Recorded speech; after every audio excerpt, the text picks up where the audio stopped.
Hi. நம்ம எந்த வேலை ஆரம்பித்தாலும் இந்த ஒரு பழமொழி சொல்லுவாங்கள்ல, உப்பு விற்க போனோம் அப்படின்னா மழை வருது, மாவு விற்க போனோம்னா காத்தடிக்குது. அதே டயலாக் வந்து கரெக்டாக பொருந்தும் போல் எனக்கு. ஏன்னா நான் வந்து இந்த மாவு பிஸ்னஸ் ஸ்டார்ட் பண்ணியிருந்தேன். இட்லி மாவில் வந்து சிறுதானியம் எல்லாமே பண்ணலாம் அப்படின்னு சொல்லிட்டு. அப்பயுமே வந்து ரிலேட்டிவ் தான், க்ளோஸ் ரிலேட்டிவ். அந்த கூட சப்போர்ட் பண்ணுவாங்க அப்படின்னு சொல்லிட்டு ஆரம்பித்தோம். அது ஒரு நல்ல ஸ்டார்டிங்கில் ஸ்ட்ரகிள் பண்ணப்பலாம் சப்போர்ட் பண்ணாங்க. டெலிவரி கூடலாம் இருந்தாங்க. ஒரு பிக்கப் ஆகி நல்லா போகிற டைம் தெரிஞ்ச உடனே கரெக்டாக அந்த இதை வந்து ட்ராப் பண்ணிவிட்டு, இல்லை எனக்கு வேலை இருக்குது, நான் சென்னை போகிறேன் அப்படின்னு சொல்கிற மாதிரி சொல்லிட்டு கிளம்பிட்டான். சரி, ஓகே. அப்போ தான் அப்படி ஆகிடுச்சு. சரி, திரும்ப ஸ்டார்ட் பண்ணோம் அப்படின்னு சொல்லிட்டு இப்போ வந்து கேரியர் ஃபுட் ஸ்டார்ட் பண்ணியிருந்தேன்.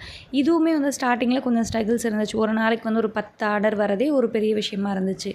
சரி, பரவாயில்ல, நம்ம கண்டினியூ பண்ணோம் அப்படின்னு சொல்லிட்டு ஹஸ்பண்ட் வந்து கண்டினியூ பண்ணிகிட்டு இருந்தாங்க. இந்த ஆர்டர் நல்லா போகிறது தெரிஞ்ச உடனே அதே மாதிரி குரூப்பில் அதாவது ஃபேமிலியில் ரொம்ப க்ளோஸ் ரிலேட்டிவ்ஸே வந்து ஃபேமிலி இஷ்யூ உண்டாக்கிட்டாங்க. அது வந்து எப்படின்னா சொல்கிறதுனா, வீட்டில் நம்மளால் சமைச்சு சாப்பிடக்கூட முடியல அப்படின்ற அளவுக்கு ஒரு பிரச்சனையை உண்டு பண்ணி அந்த